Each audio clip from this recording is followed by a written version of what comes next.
Welcome everyone to another coffee tasting. My name is Aaron Taylor and I'm your host.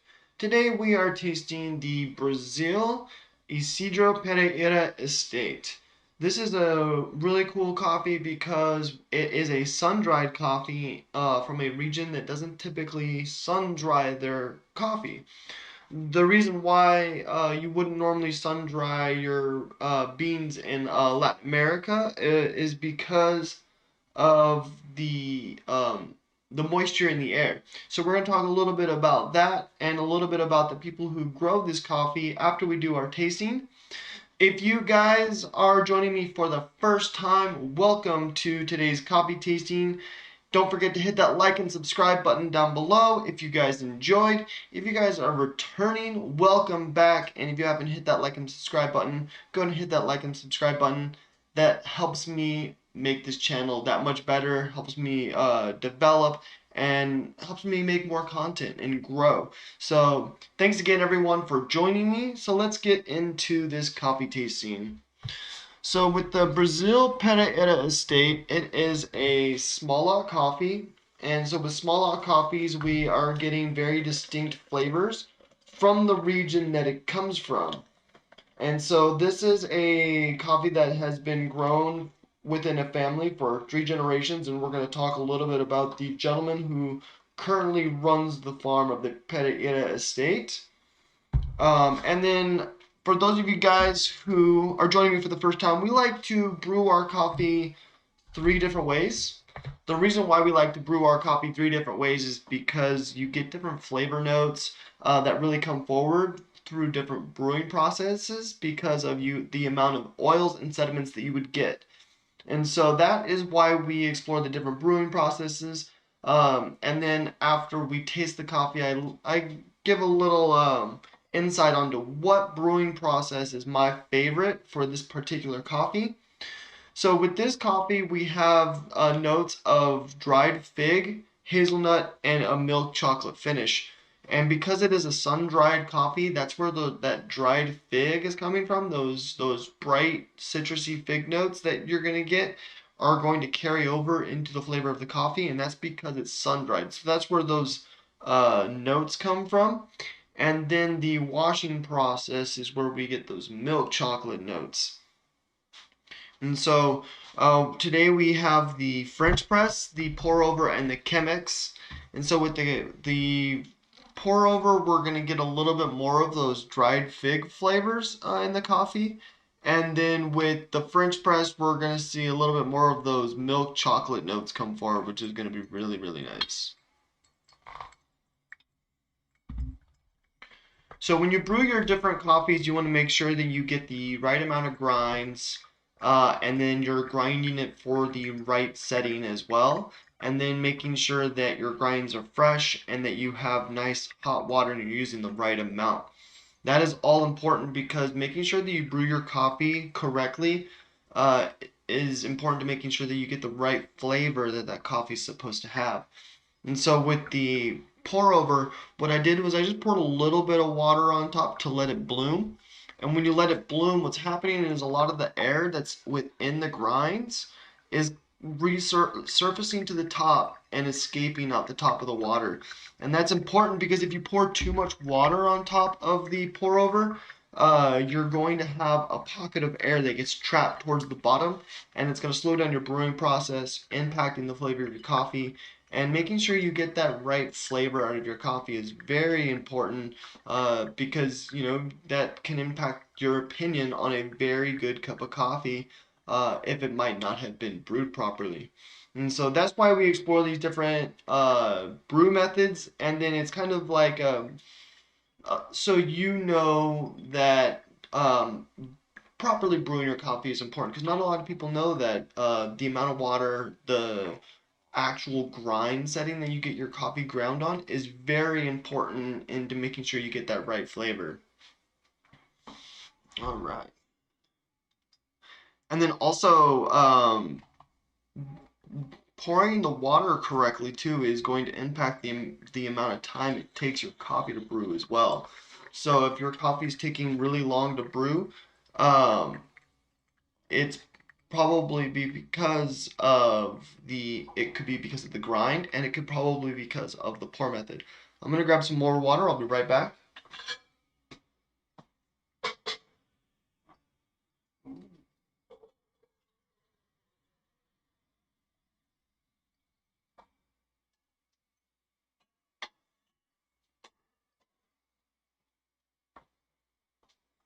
And then with the Chemex, we're getting a triple paper filter, and with that triple paper filter, we're going to get a much cleaner cup of coffee, very smooth. Those bright citrusy notes from that dried fig is going to really take a back seat, and those hazelnut and that milk chocolate notes are really going to come forward. But it's going to be a really smooth cup of coffee. It's going to be very balanced. With the French press, we're going to really see a lot of those milk chocolate and hazelnut notes, but the dried fig flavor is still going to be fairly predominant. Okay, and so now we're going to do pretty much the same thing with the Chemex, where we're just going to get a little bit of water on there and let it bloom. So we're going to let that air rise to the top, let it sit for about 30 seconds, let it, well, until it's about 20 seconds. Let those air bubbles pop on top, and then once we look like we are good enough bloomed here, let's go ahead and add some more water to this guy. So making sure that you pour your water correctly is very important, you guys, because you don't want to overbrew your coffee. Overbrewing your coffee is going to impact the flavors that you get, especially with those bitter flavors that are in there with the milk chocolates and the earthy notes, and then even the hazelnut. The hazelnut can be very overwhelmingly bitter if we oversteep that coffee. So we want to make sure that we are brewing our coffee perfectly so that we can get those right flavors. Excellent, you guys. So with the Brazil Pereira estate, it is ran by a gentleman by the name of Luis Paulo Diaz Pereira, and he is a third generation farmer. And so we're going to talk a little bit about him and his farm that he owns. Pretty cool, you guys.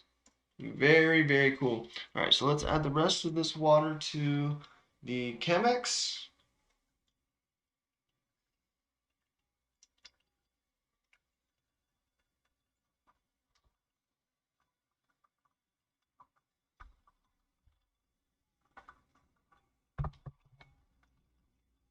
And then our grande cup of coffee is perfect. Got the right amount of water in there. All right. So with coffee tastings, we do it in 3 steps. So one of the first things that we go ahead and do is we're going to sniff the coffee.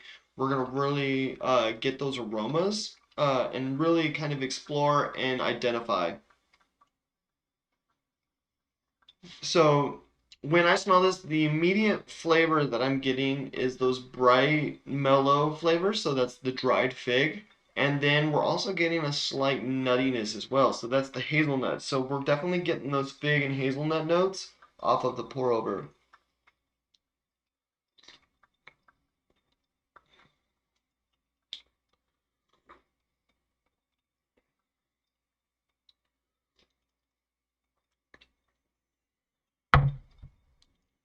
So with the pour over, we're definitely getting that intense bright flavor, but it's not like a citrusy bright flavor. It's more of like a almost like a mellow, earthy, bright flavor. It's very intense. So that's the fig flavor that we're getting. Those mellow citrus notes that leaves like a citrus flavor on the sides of our tongue. So that's what we're feeling right now.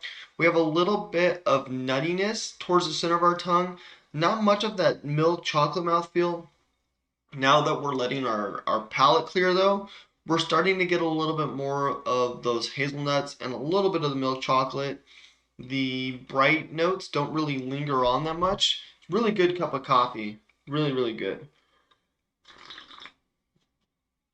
And that is nice and smooth. I'm not a big fan of the citrus notes that you get in some particular cups of coffee, which is why I like to lean more towards like a French press because those citrus notes really take a back seat.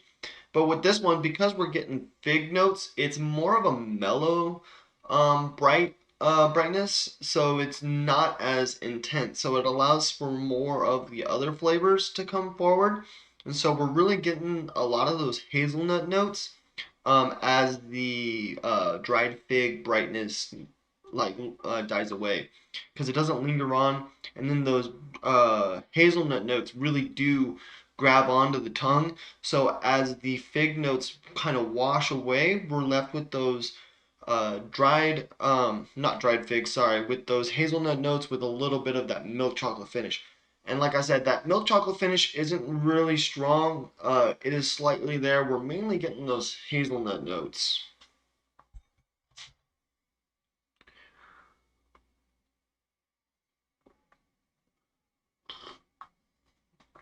Really, really good cup of coffee, you guys. Excellent, excellent. Brazil, Isidro, Pereira Estate. All right. So now we're going to go ahead and we're going to try the Chemex. So with the Chemex, it is a triple paper filter. So we're actually filtering out more of the sediments and more of the oils. And so it's going to be a much cleaner cup of coffee. If you guys have a sensitive stomach to coffee, I mention this every live stream. If you have a sensitive stomach or you're starting to get a sensitive stomach, make a switch over to Chemex for a while. See if that helps, and if that doesn't help, maybe you'll have to switch to like maybe a tea for a little bit before you go back. But I definitely would suggest a Chemex if your stomach's starting to become a little bit sensitive to those extra oils and sediments that we're getting in our coffee. But not only that, it impacts the flavor of the coffee as well. So with this, we're getting a much smoother cup of coffee. The flavors are going to be much more tamed down. We're getting the same amount of caffeine.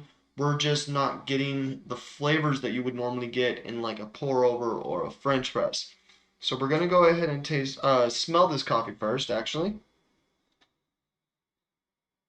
That smells really good. So with this one, we're not really smelling a whole lot of those dried fig notes from the aroma. We're really getting those hazelnut notes. It smells really, really nutty.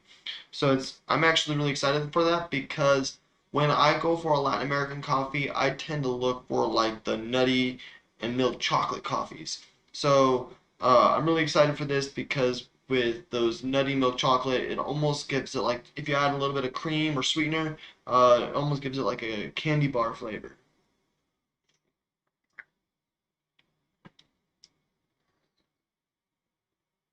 Oh yeah. So with the Chemex, those dried fig flavors are definitely taking a major backseat. It's still there, but we're getting a whole lot of the hazelnut notes and a whole lot of that milk chocolate flavor.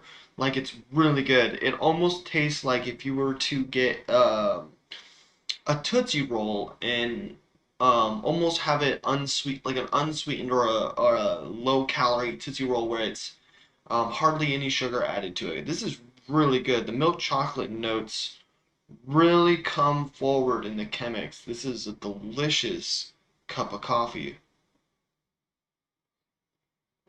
I'm gonna have to drink another one of those because that is those hazelnut chocolate notes really really good in this cup of coffee, you guys. This is out of all the coffee tastings that I've done with you guys, this is probably one of my favorites of the reserves.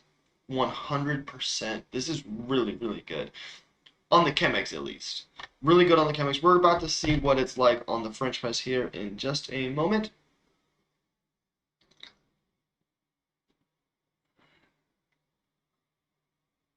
Mm, really good. I'm gonna have to sip on that. I'm gonna be extremely caffeinated after this, you guys.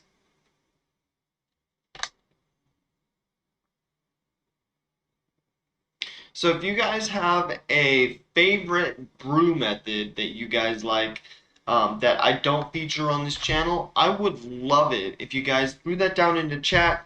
Maybe even get a conversation going. Let's get a conversation going about coffee. What's your favorite brew method? Why is it your favorite brew method? I will respond. I'll get my feedback in there. My favorite brew method pretty much changes between the blends that I do. And then, I mean, obviously, if I had a clover machine at home, I think I would probably only brew my coffee on a clover machine. But because it's so expensive, I don't see that happening anytime soon. Um, but hey, maybe one day when I open up my own coffee shop, maybe I can get a clover machine. That would be amazing. Um, so now we are going to try the French press, you guys. The French press has been my favorite for a lot of the coffees, just because with the pour over we do get a lot of those bright citrusy notes, and I'm not a big fan of them, especially when we're getting leaning more towards those roasty or floral bright notes. Um, so with the French press, those bitters really come forward, allowing those bright citrusy notes to take more of a back seat or more of like a passenger seat sometimes. And so that's why I really like the French press versus other brew methods in most cases. There have been a few cases where I did like the pour over versus the French press, but I think when we compare the scores, it's definitely the French press in the lead in terms of favorite brew method on this channel. Ooh, that smells really good. So with the French press, we're getting a lot of those milk chocolate aromas coming off of the coffee. We're getting a lot of those chocolate bitters and definitely smelling some of those hazelnut as well. And that hazelnut really complements the coffee. So that hazelnut milk chocolate combo, really, really good. Exceptional. And then we get a little bit of that bright fig.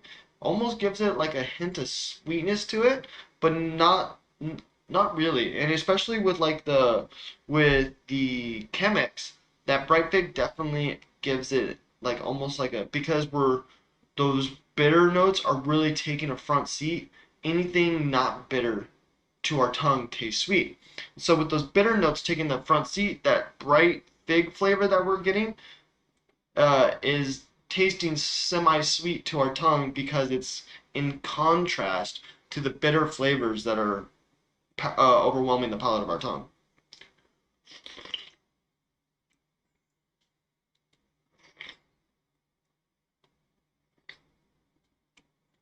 Really, really good. So we're getting those bright big notes, but then we're really getting those nutty milk chocolate notes alongside with it. It's not like any particular flavor is taking control of the cup. With this, we're getting nice even flavors of everything, and then the bright fig flavors wash away really nice, and we're left with that milk chocolate mouthfeel afterwards. Really, really nice, very, very pleasant. That is a delicious, delicious cup of coffee.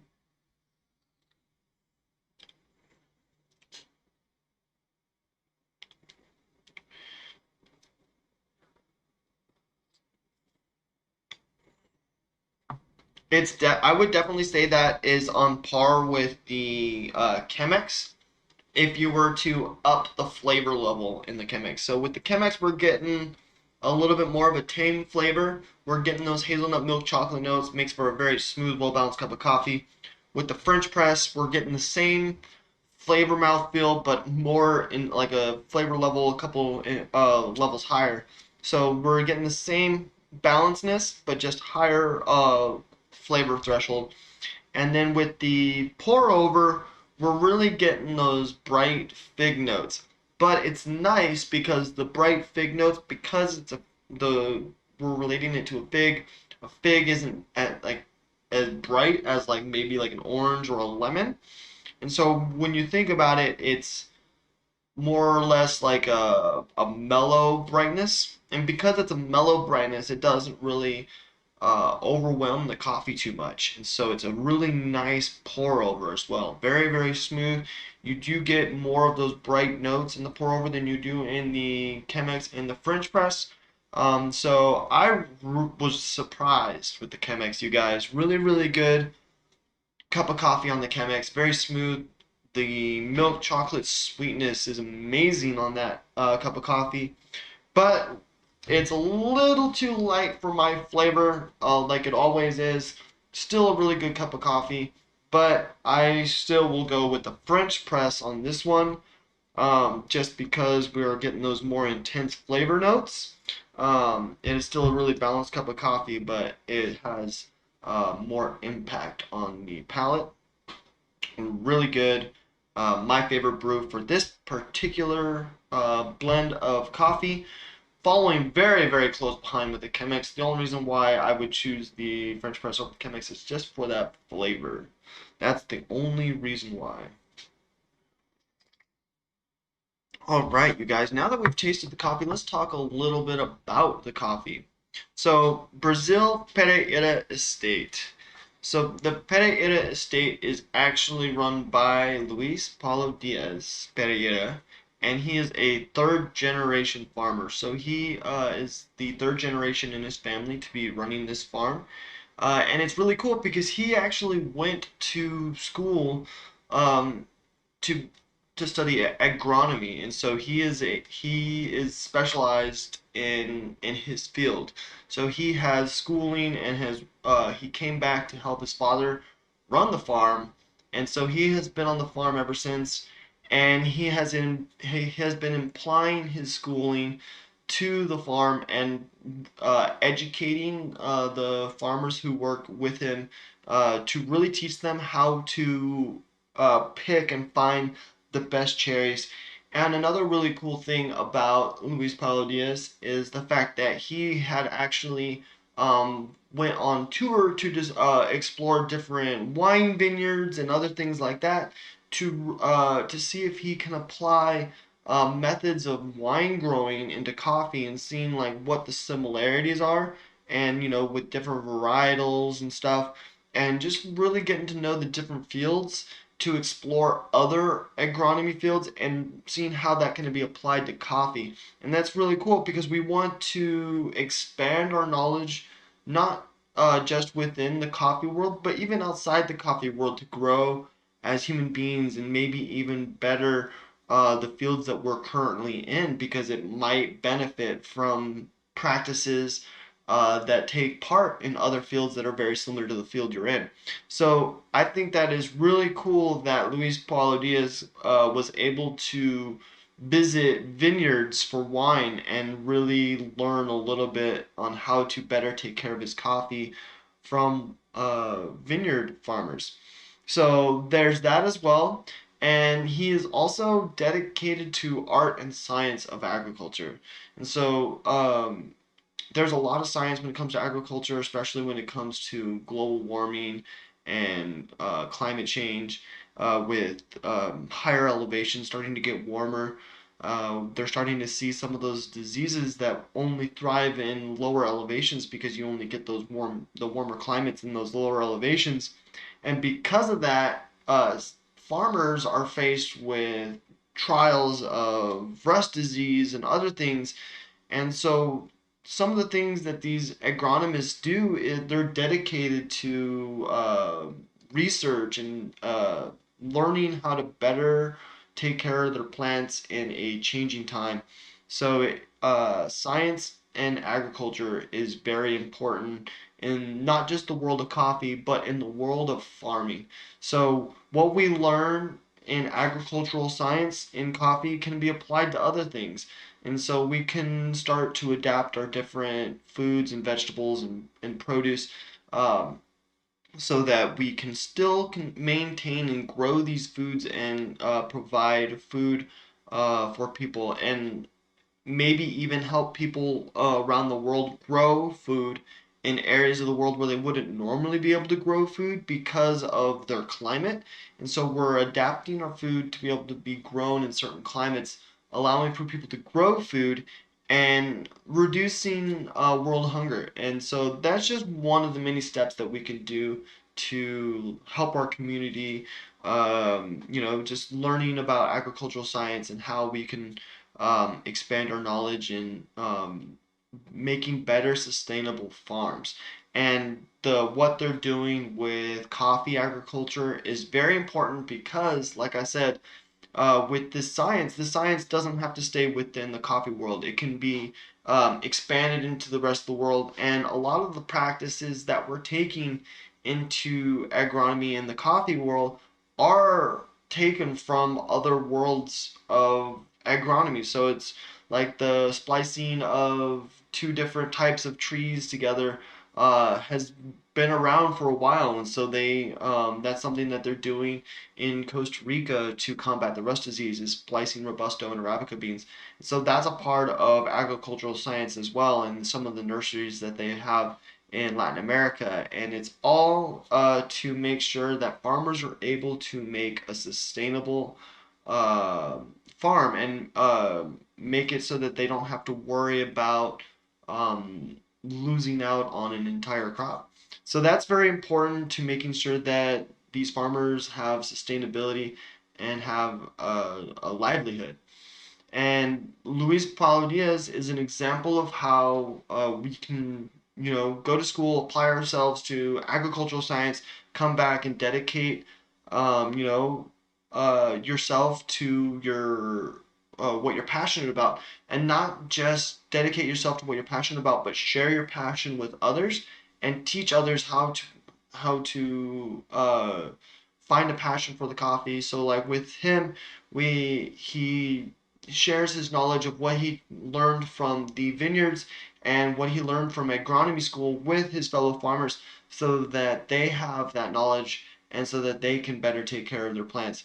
And so just with Luis Paulos Diaz going out and finding that knowledge and getting that knowledge, he was able to share it with his fellow peers.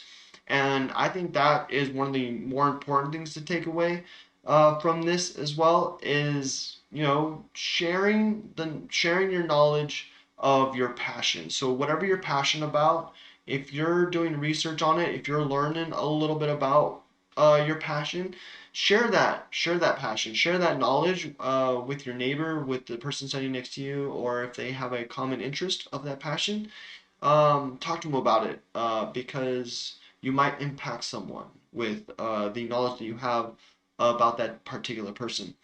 So the best part about Luis Paulo Diaz is his dedication to the science and art of agriculture, and just him wanting to make easier and better livelihood for coffee growers, and making sure that we can continue to grow coffee in the future and that climate change isn't a problem. And we also have uh, uh, his son now works with him on the farm, which I think is really cool. And so he's starting to teach all this stuff to his son, the knowledge that he took away from school, the knowledge that he took away from these vineyards, and he's passing it on to the next generation as a tradition, so that his son can one day take over the farm if he so chooses so, and continue the family tradition and become the fourth generation farmer in his family. And so we will keep tabs on the Brazil Pereira estate. I look forward to seeing how this farm evolves. And yeah, so I want to thank everyone for joining me in today's coffee tasting.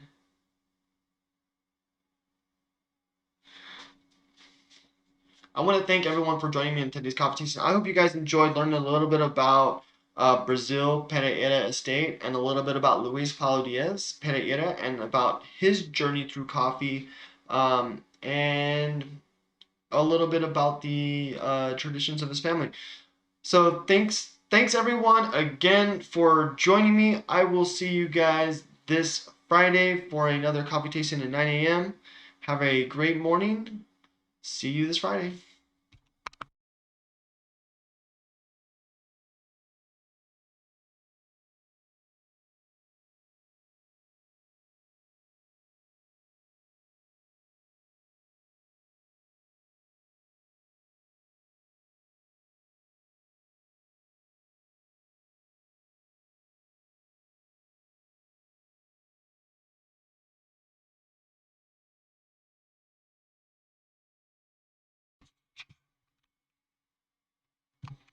Hey, you guys, welcome to another episode of Coffee Talk, the show after the show, where we just talk a little bit about coffee, a little bit ourselves, If you guys have a favorite blend of coffee, go ahead and throw that down in the chat.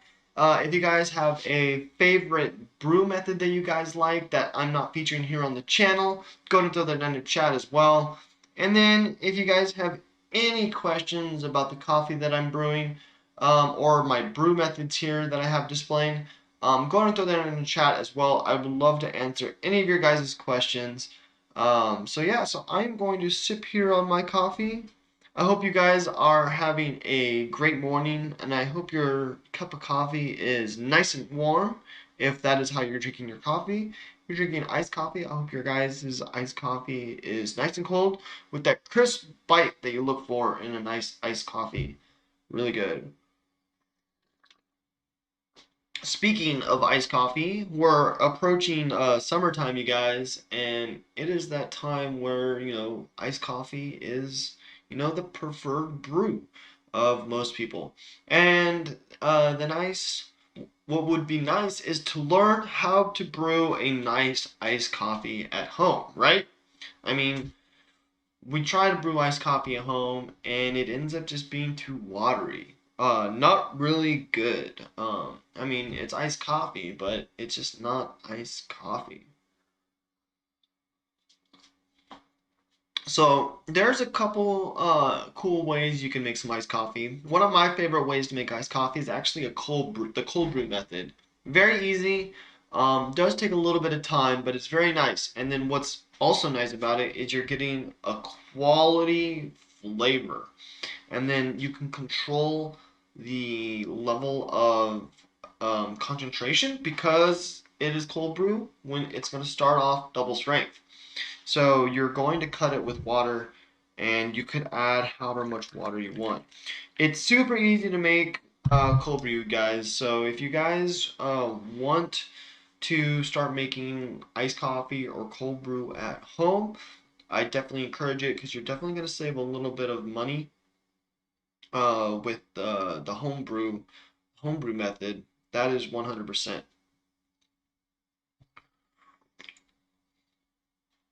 So if you guys are gonna want to brew cold brew at home, I would do like an African Latin America blend, and I would go for more of a any blend that has like a milk chocolate and bright citrusy notes.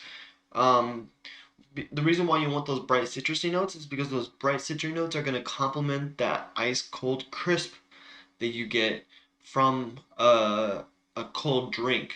So that cold snap that you get is going to complement those bright citrusy notes. And then those milk chocolate notes are going to tame down that crispness by adding a little bit of milk chocolate bitters to it. So it's that is why you want to choose I think a Latin American African blend is very important for like any kind of iced coffee or cold brew, especially if you're going for if you want that quality flavor. You definitely want that Ethiopia blend in there somewhere. With those Indonesian coffees, you get too much of a earthy, bitter flavor, and so it doesn't really give you a pleasant cold coffee flavor. So when you do a cold brew or iced coffee, you definitely want to do you could do a straight up African blend. A straight up African blend would be really good, especially if you like teas, because you're gonna get those strong, bright flavor notes. And especially if you do like a good Kenya coffee, you're gonna get some more of those floral notes, and it'll be similar to like a black tea almost. Um, but if you're gonna go for like a nice quality cold brew, I would definitely go for a blend of Latin America and African coffee, so we can get those bright citrusy crisp notes from the ice, and then complement it with those chocolate bitters. If you guys have any questions about the pour over method, the Chemex method, or the French press method, go ahead and throw that down in the chat. If you guys have a particular brew method that you guys really like that I did not feature here on my channel, or I haven't featured on my channel, go ahead and throw that down in the chat as well. And then later today, I will be featuring this Brazil Pereira coffee on um, featured as espresso. So we're gonna taste this as espresso later today. So that is going to be posted on the channel with the edited version of my coffee tasting. And so we're going to explore this coffee another way as well. And so really, really good, you guys. I really like this coffee on the French press. One of my favorites for sure, for especially for the reserve coffees.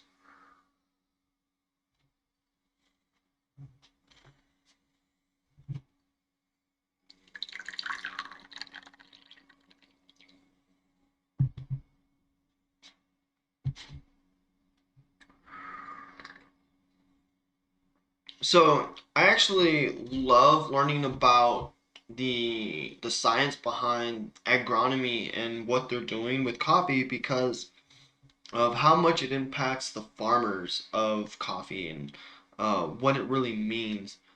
Because we are living in a time where global warming and climate change is happening faster than nature would normally allow, and because of this, certain plants can't adapt to the changing weather. And so, what's really cool is to learn how these agronomists and scientists in Costa Rica and Brazil are using science to help plants adapt to the changing weather. And so, if you guys are curious about how plants or how scientists are helping plants adapt to global warming and a warming climate, stick around. I'm going to talk a little bit about it right now. So, when first we're going to talk a little bit about the rust disease. So the rust disease is a disease that's impacting farmers in Latin America, and so what it is it's normally a disease that impacts plants in the coffee plants in a warmer climate, and so it normally happens at a lower elevation, and because we get a warmer climate at a lower elevation, and uh, because of this warmer elevation, this is why Robusto plants have this rust resistance to the rust disease, because the Robusto plants are naturally grown in this warmer climate. So they have gained the immunity, well, not necessarily immunity, but they've gained the resistance to the rust disease. It has a higher resistance to the rust disease than Arabica plants. Arabica plants are normally grown at a higher elevation with a cooler climate. And so, with that cooler climate and that higher elevation, the rust disease doesn't thrive. It can't live in that climate. But as climate starts to warm and those warmer temperatures start to reach a higher altitude, that rust disease is able to migrate to a higher climate. And because these Arabica plants don't have the rust resistance that the Robusto plants have, they are very susceptible. Once the rust disease makes its way into a Arabica farm and they have the right uh, warm temperatures for the rust disease to thrive, it just spreads and takes out the entire farm.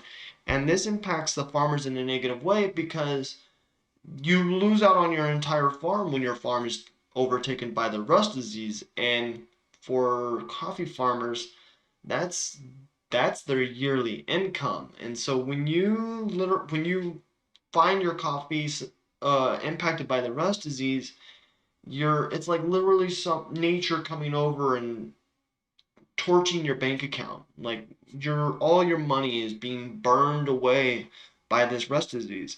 And so you have these farmers, and these farmers are families. So like it's not just like, when we say farmers, we're not talking about two people, three people, or employees of a larger corporation. We're talking about people who actually run these farms, and if they don't yield their crops, they're not making the money that they need for their family to provide for an entire year most of the times. There are some regions of the world where we can have two crop times a year, But for most farmers, we only get a window period of one crop period, depending on where you are relative to the equator. So it all depends on seasons and stuff like that. And so a lot of farmers, they rely on a one-time crop period, and if they lose out on a crop to rust disease, they're gonna have to figure out another way to make some money or to provide for their family so that they can eat for the rest of the year. And so there's a whole lot of crop saving going on and stuff. And so that is the reason why a lot of these scientists and agronomists are doing what they're doing in Costa Rica and Brazil, is to make sure that a lot of these farmers don't fall prey to the rust disease. And so that's what the rust disease is, and that's how rust disease is moving from the lower climates to the higher climates, is because it doesn't thrive in the colder weather that we get at higher climates. So with the warmer weather starting to rise up in the higher climates, we have the rust disease migrating to plants that grow in an area where rust doesn't normally thrive. And because rust doesn't thrive, those plants don't have a natural resistance to the rust. So that's why they are extra susceptible to it, because they're not normally introduced to it, so they don't have the DNA or the genes in the plant to be able to combat the rust disease. So now that we know that, and we know that the Robusto plants do have that resistance to the rust disease, now we go to the farmers in Costa Rica. So with the farmers in Costa Rica, something that they're doing over there at the Alsacia farm, which is super cool, is they have a nursery dedicated to agronomy research in coffee and agriculture and climate change. And so they're doing a whole lot of stuff there, and they're really helping out a lot of farmers in Latin America. And we have really seen a lot of that take place over the past 5 years. So it's really cool to see a lot of this stuff take place and learn a little bit about the stories of the farmers and how Starbucks and science and agronomy can help these people create a more sustainable livelihood and create an easier way to grow coffee. Well, not necessarily easier way to grow coffee, but a more safer way so that you can be reassured that um, rust disease impacting your plants isn't going to be as high as it would be without science and agriculture. So what they do in Costa Rica is they actually graft two plants together. And so when they started doing this, it didn't come out perfectly because there's the whole selection process going in, and when you graft the plants, you're not always going to get the traits that you want. And then also with the grafted plant, you're not necessarily going to get all the traits from that actual grafted plant. So what they do is they take a robusto plant and they take a arabica plant, and they graft them together and they let it grow. And then as you let it grow, you take the seeds and you plant new seeds from the graft. And then you're pretty much rolling dice at this point. You're hoping that you get the rust resistance from the graft, but you still get the quality of the arabica beans, that those flavors, the productivity of, like, say if you're doing the Caturra varietal and you're splicing the Caturra with like maybe a robusto bean, you don't want to sacrifice that Caturra um, productivities, because that's what the Caturra varietal is known for, is its productivity, being able to create lots amount of lush leaves so that it can absorb more sun, create more fruit. So that's what the Caturra varietal is. So when you splice the Caturra varietal with like a robusto, there is a chance that you are going to diminish the quality of the beans and other things like that. So when scientists and the agronomists go and they graft plants, they don't just graft a single plant and then they grow it and then they plant the seeds from the fruit from that and they just run with that. They do several grafts at a time, probably hundreds of grafts at a time, and then they take the fruit of these hundreds of grafts, and they have to keep track of each graft, each fruit from each graft. And when they get the fruit from the next year, they go in and they look at, like, was the fruit yield good enough? Was the foliage lush? What did it have the resistance that we're looking for from the robusto? And does it still have the qualities of and the flavor notes of the arabica beans? And so we've got all these trial and errors happening all at once. And so it wasn't like they just, spliced a plant together and then took the fruit of that, and then they just, like, took that fruit and then grew that, and then took the fruit of that and grew that. No, it was a wide selection process. There was a lot of going in and refining, making sure that we still have those quality flavors from the arabica beans, because that's important. Um, that's why they do this, is because we want to be able to grow sustainable coffee but still have that quality flavor.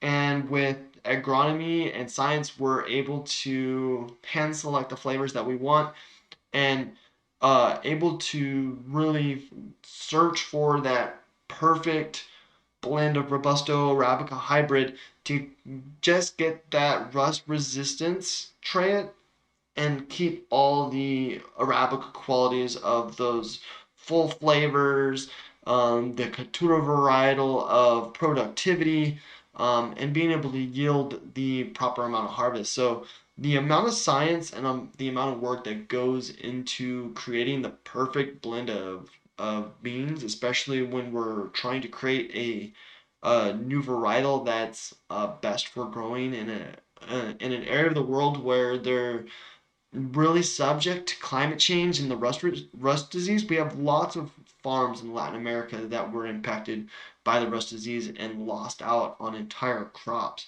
And I mean, I can only imagine what those years must have been like for the farmers who lost out on their entire crop, because you have the families who own the farm who are missing out on a lot of money, and then they also have, family members who work for them, or close relatives, or people who live by that work for them, that they probably weren't able to pay them properly because of missing out on 8 years of harvest. So being able to create a blend of coffee that can adapt to a warming climate and still keep that quality of flavor is very important and super cool, and has a very big impact on other parts of agriculture as well. And this is just a trickle from agriculture of other different types of agricultural science from other fields of science. So, like, we have, like, this kind of graphing already being taken place with other things like bananas and tomatoes and stuff like that. And that's how certain fruits and vegetables make its way from more tropical regions to other regions of the world, and they're able to grow, is because agronomists and scientists are able to splice different varietals of different fruits together so that they can withstand different environments, so that they can grow easier. And that impacts a lot of the farmers sometimes in a negative way too, uh, just because of, like, demand of crops can dwindle because certain crops are being starting to grow in other parts of the world. But with coffee and the demand of coffee, we're really seeing it help a lot of the farmers develop their land and really bounce back from economic strife, because you do have a lot of other crops where farmers did rely on that aren't as high of demand, or they weren't as sustainable as coffee. So you have, like, sugar. Sugar is a very unsustainable crop because you have to burn it. And then also with the lower demand of sugar, where you have a lot of people switching to alternative sugars, you have people switching to honey, and other things, the demand for sugar isn't as high. So you have the demand for sugar dwindling, and the fact that it isn't a very sustainable crop, and it's bad for the environment to grow sugar as well. Uh, so you have a lot of farmers who probably grew sugar before, and because of the decrease in demand, they're actually not able to sell. Maybe they're only able to sell 25% of their crop because that's just all that they can get rid of. And so because of that, now you're not making the money you need, and then because you have to burn the crop and then replant the crop, now it's no longer feasible because you're not making the money you need to even maintain your farm and let alone take money home for your family. And so uh, like with Hawaii's cash crops before World War One and World War Two was pineapple and sugar. And with the decline of exports in pineapple and sugar and the the increased popularity of coffee, and coffee being exported over to Hawaii, and they start growing coffee, imported into Hawaii, sorry, and they start growing coffee in Kona. uh, you really have you really have a direct link to what it looks like to an economic bounce back because of coffee agriculture. So coffee and tourism plays a major part in Hawaii's economic bounce back, and so that's what makes Kona coffee and Hawaii Kau, all the different varieties of coffee that you get from Hawaii. That's what makes their coffee so important, is because it's directly linked to their economic bounce back and how they're able to rebuild and recover from uh, devastation. So uh, coffee has amazing stories all around the world and how it helps farmers. It has a lot of stories on how it shapes um, our culture and our traditions.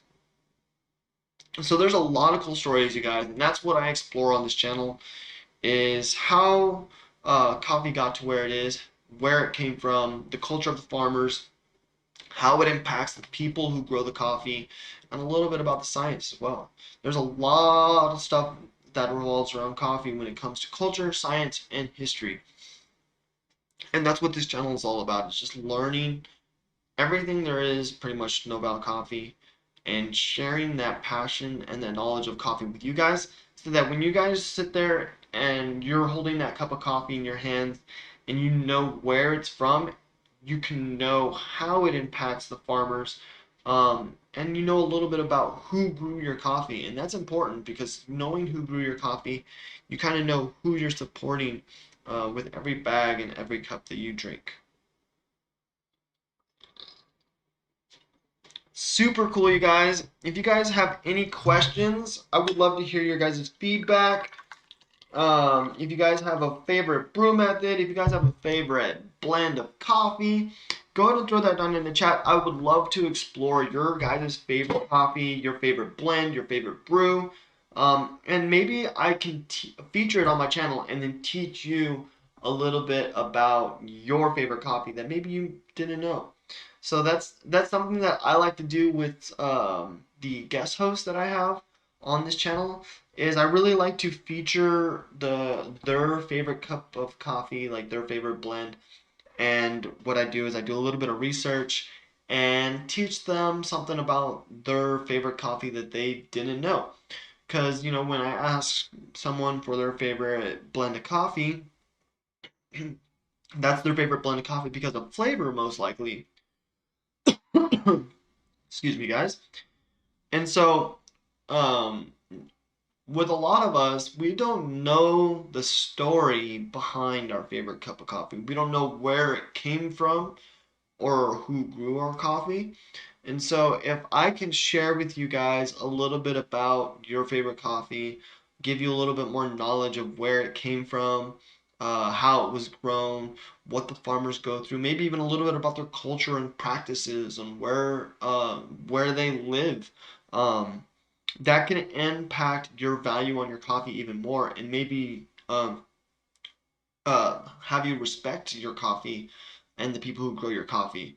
And so you can only benefit from it because to have that passion for your coffee and to have that knowledge for your coffee only gives you that a little bit more respect and pride of the coffee that you're holding in your hand, that you know about your coffee and the knowledge, and if when you sit down with someone, you could tell them, like, hey, have you ever had the Pereira estate? Did you know that Luis Paulo Diaz Pereira is a third generation farmer and that he went to agronomy school and he came back in the 1970s to help his father grow coffee on the farm, and today he grows coffee with his son and eventually plans to hand down the farm to his son, to a fourth generation farmer. And so just being able to share that knowledge with someone and they'd be like, wow, like this person really knows about their coffee. And when you have someone who can have those subliminal thoughts, you're impacting them in a way to maybe make them a little bit more curious about the cup of coffee that they have in their hands. And learning the stories of the farmers is very important because they go through a lot of work uh, in order for us to enjoy our cup of coffee. And so to learn their stories and what they go through and the dedication that they have for their coffee is more or less a tribute to them uh, and their hard work. Super cool, you guys. I'm so far I'm really liking these coffee talks, the show after the show where I talk just aimlessly about coffee and the agricultural science and how it impacts the world. Super cool.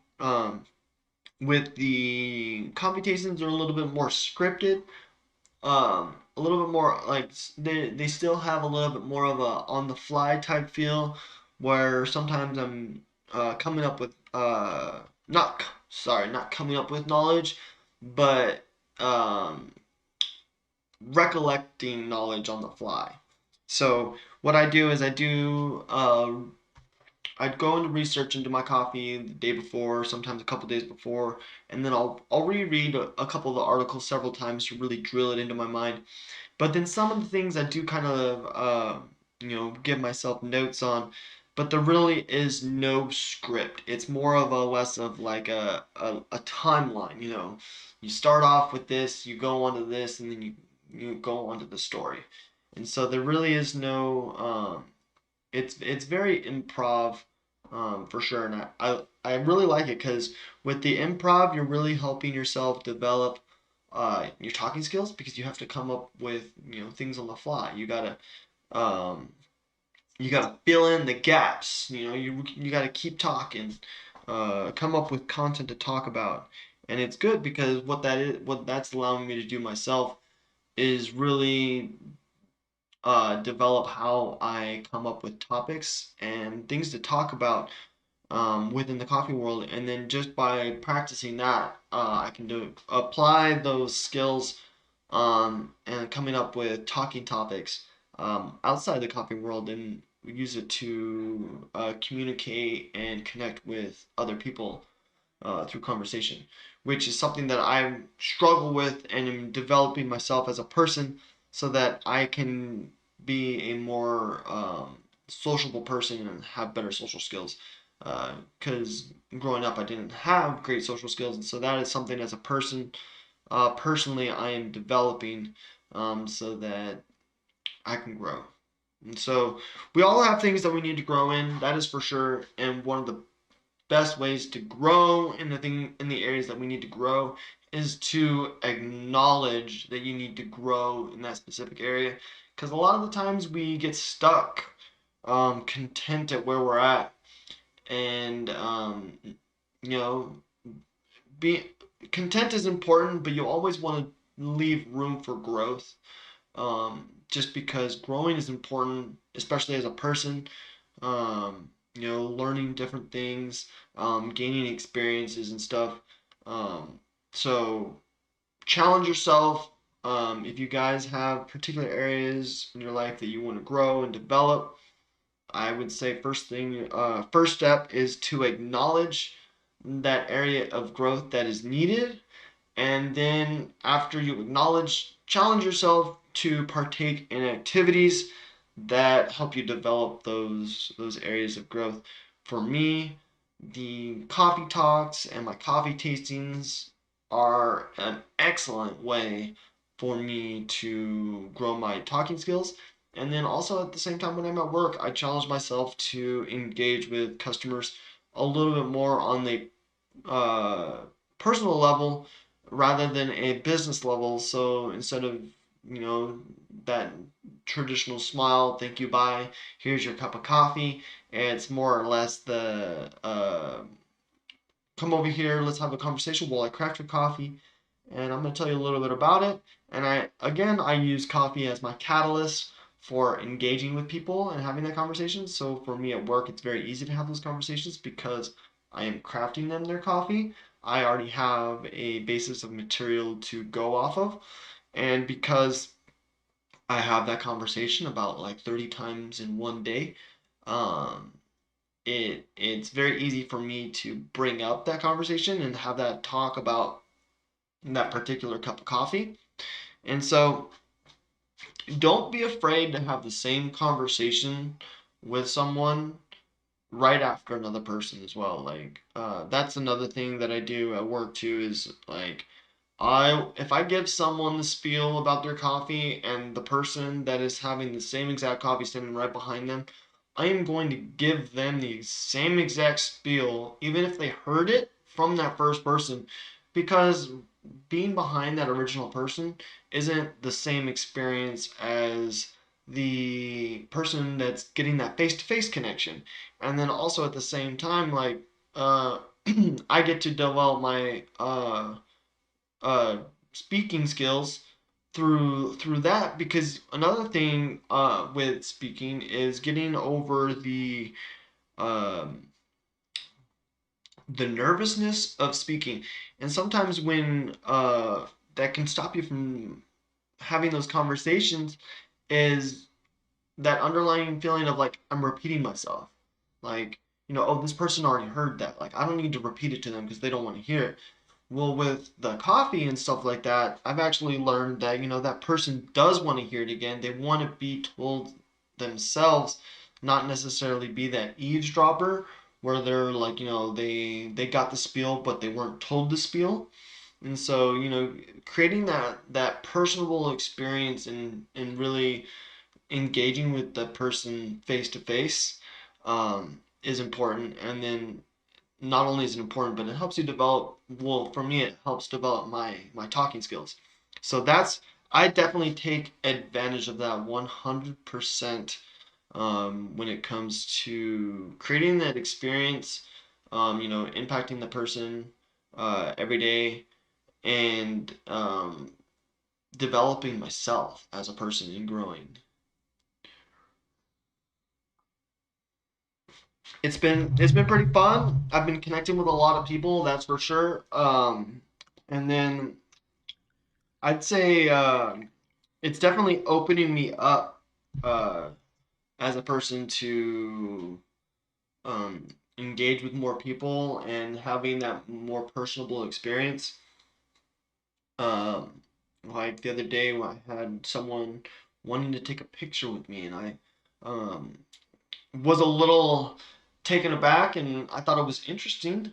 But I went with it, and then it was like literally a day later, another like a group of people wanted to take a picture with me, and I was a little less taken aback by it. I mean, I was still like, okay, it's interesting, but like let's go with it. And so I, uh, gave them that experience of like um, of this is a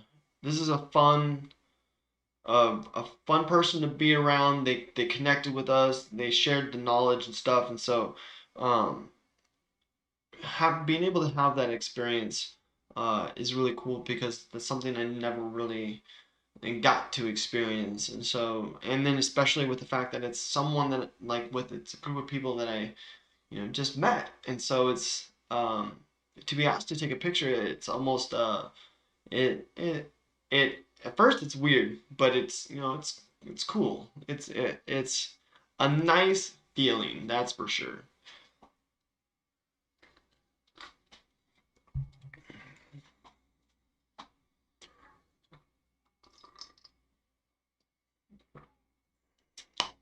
Really, really good cup of coffee, you guys. If you guys missed the live stream this morning, it was the Brazil Isidro Pereira Estate by Luis Paulo Diaz Pereira.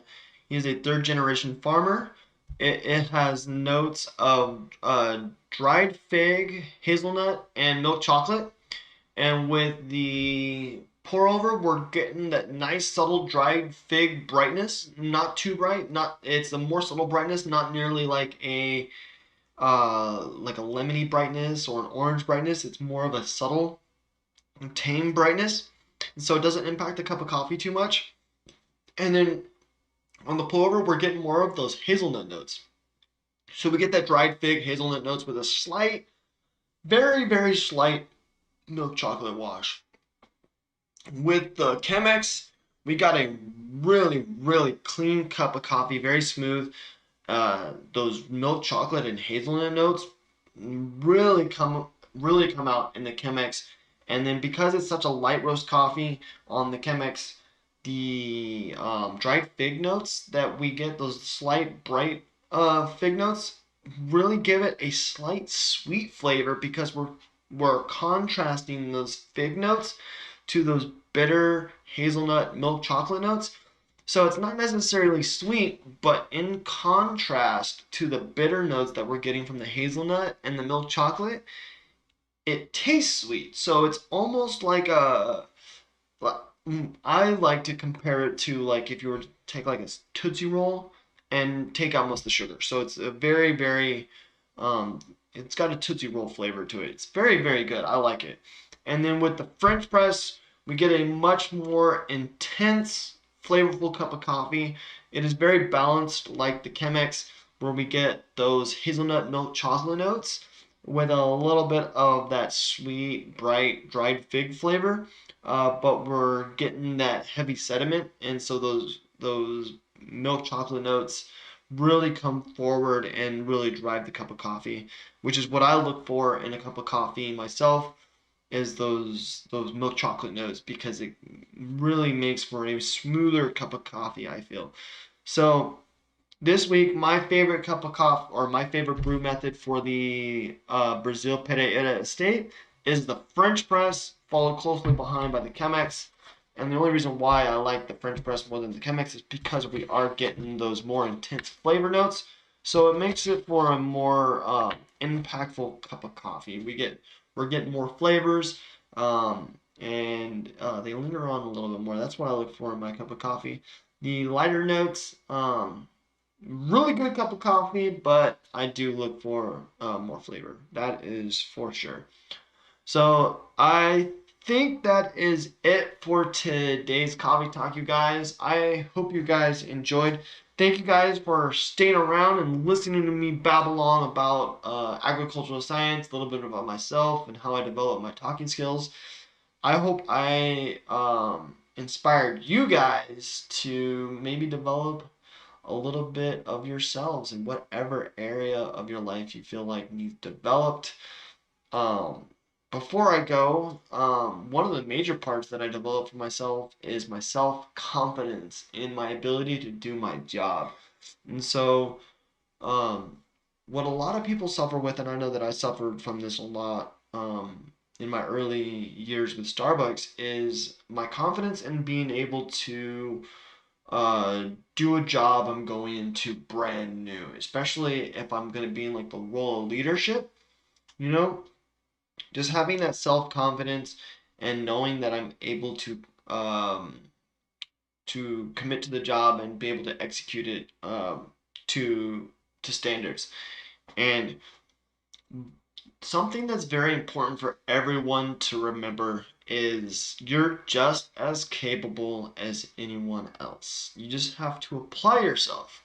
And so that's very important because it's hard to do that sometimes. It's like, you're like, I don't know if I could do that, but it's just like, what's stopping you from doing that? Are you going to at least try and do it? Because you don't know until you try. So I definitely encourage you guys, if you don't know if you can do it, try. And then when you try, don't expect to succeed on the first try either. Because hardly anyone ever succeeds on the first try. So don't be afraid of failure as well. So grow, don't be afraid to fail, and um, challenge yourself. That's the best thing that I can say. Um, you're just as anyone is just as capable as anyone else. So you could be a manager. You can be a leader. You just have to apply yourself. Lead by example.